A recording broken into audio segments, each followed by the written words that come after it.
નમસ્કાર દર્શક મિત્રો, બોટાદ દસ્તક ન્યૂઝમાં આપનું હાર્દિક સ્વાગત છે અને હું છું એલડી મકવાણા. આપ જોઈ રહ્યા છો બોટાદ દસ્તક ન્યૂઝ. હવે પછીના સમાચાર વિગતવાર. આપ જે જોઈ રહ્યા છો તે બોટાદ હાઈસ્કૂલના ખૂણા ઉપર જે એસટી બસ અને સિટી બસ બંને ત્યાં ઊભી રહેશે અને બંને બસો પેસેન્જર લઈને ત્યાંથી અમદાવાદ, સુરત, વડોદરા અને સિટી બસ અહીંથી સાળંગપુરના પેસેન્જર લઈને ઉપડે છે. તો આ જે બસ સ્ટેન્ડ બને છે એમાં તમે જોઈ શકો છો કે આ બસ સ્ટેન્ડમાં ધારાસભ્ય ઉમેશ મકવાણાની ગ્રાન્ટમાંથી આ બસ સ્ટેન્ડ બનાવવામાં આવ્યું છે એવું બોર્ડ લાગે, અને એ બોર્ડ લાગે એટલે ભાજપના ભવા ચડી ગયા અને ભાજપના લોકો એમ કહે છે કે આ બસ સ્ટેન્ડ અહીંયા નથી બનવા દેવું. બહાનું બતાવે છે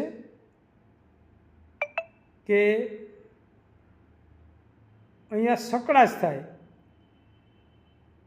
સકડાશનો સવાલ નથી, પણ અહીંયા આમ આદમી પાર્ટીના ધારાસભ્ય ઉમેશ મકવાણાનું નામ લાગે અને એની તકતી લાગે, એના માટે થઈને આ વિરોધ થઈ રહ્યો છે. અને એમાં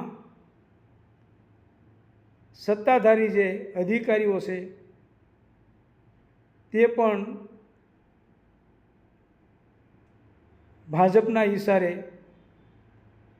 આ બસ સ્ટેન્ડ અહીંયા ન થાય તેવા પ્રયત્નો કરી રહ્યા છે. તો ખરેખર બોટાદની જનતાને જે સુવિધા મળવાની છે એ સુવિધામાં ભારતીય જનતા પાર્ટીના લોકો આડખીલીરૂપ થાય છે અને એ આડખીલીરૂપ થાય છે. અને જે અધિકારીઓ છે એને પણ એમ કહે છે કે આ બસ સ્ટેન્ડ અહીંયા ન થવું જોઈએ, એટલે અધિકારીઓ પણ આ બસ સ્ટેન્ડ ન થાય એવું દબાણ કરી રહ્યા છે. તો આપ જોઈ શકો છો કે અહીંયા જે દબાણની વાત છે, જે બાબત છે તે બોટાદના લોકો તમે જોઈ લેજો. આ ગીર્દી અને આ સંકળાશ જે છે તમે જોઈ શકો છો કે અહીંયા વાહન તો ઊભા રહે જ છે, લોકો ઊભા રહેશે, એ નેતાઓને અને અધિકારીઓને એ નથી દેખાતું.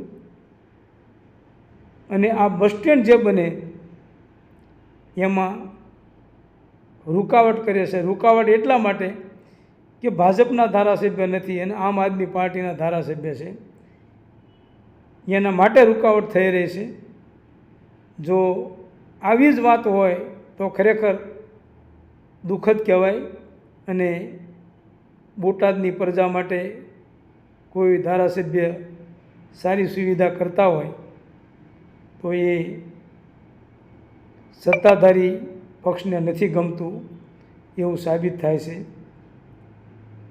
તો બોટાદના લોકો જાણજો કે આ શું છે.